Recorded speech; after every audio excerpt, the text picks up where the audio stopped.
Hello everyone, my name is Advocate Rohan Mishra and I am an Associate Advocate at Law Offices of Kuwar Vivek Tawar, Advocate and Associates. Today we are going to discuss about the topic the doctrine of estoppel as given under the Indian Evidence Act. So starting with the introduction part, what is an estoppel?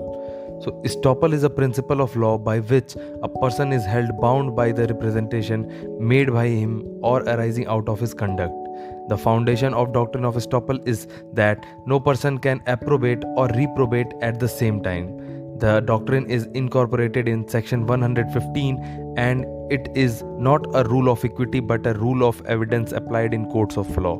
Now we will discuss about the evolution of doctrine of promissory estoppel. This doctrine found its roots as an exception to doctrine of consideration in the law of contract. It became a recognized doctrine in the glorious case of Central London Property Trust Limited versus High Trees House Limited, wherein Lord Denning asserted that a promise intended to be binding, intended to be acted upon, and in fact acted upon is binding. Thereafter, it has been applied by the Indian courts as well as even against the government. Now we will discuss about the scope and essential as given under section 115 of Indian Evidence Act. So the section provides that when one person has by his a declaration or act or omission intentionally caused or permitted a person first to believe a thing to be true and to act upon such belief, then neither he nor his representative can be allowed to deny the truth of that thing in any suit or proceeding between himself and such person or his representative. Therefore, to hold a person bound by estoppel, the following requirements must be met. Firstly, there should be a representation that a certain state of thing is true, and secondly, the person to whom such representation has been made should have acted on the belief of it and altered his position by so acting, and the alteration is such that it will unjust to require him to revert back to his original position. Now, what is representation meaning in the as given under section 115? So representation means anything done which has the effect of creating in mind of the other a belief as to the existence of the fact will amount to representation. It may in form of declaration, act or omission. Also, statements, whether written or oral, conduct, active or passive, may amount to representation, and it may amount in the particular circumstances of the case.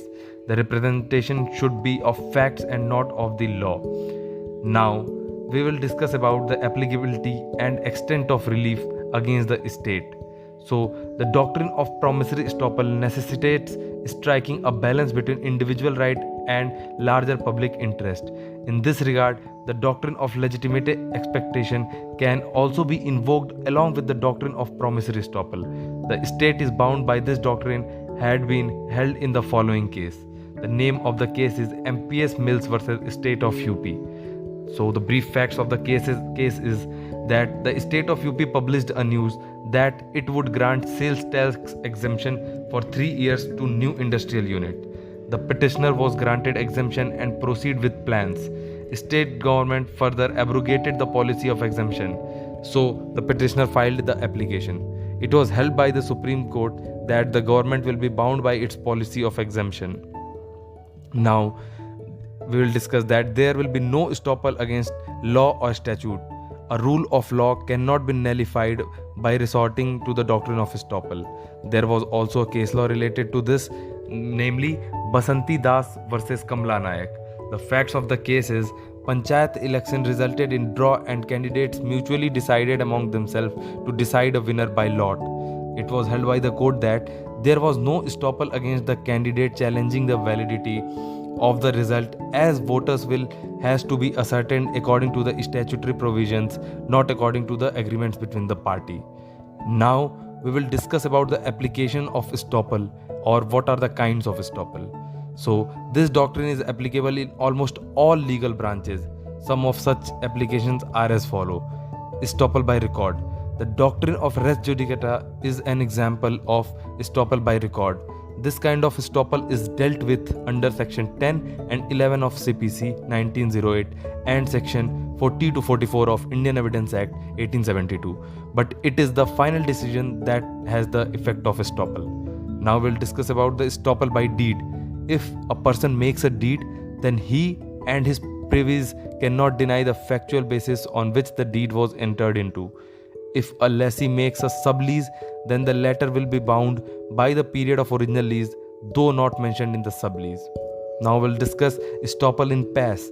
Estoppel by conduct arouses when a person takes a particular position by his conduct. An insurance claimant who neither produce original policy nor object to the copy filed by the insurer cannot be permitted afterwards to challenge the genuineness of the policy produced by the insurer. Now coming to the estoppel by pleading, that it is given that if no specific plea is taken in a writ petition, the same cannot be raised at the time of hearing.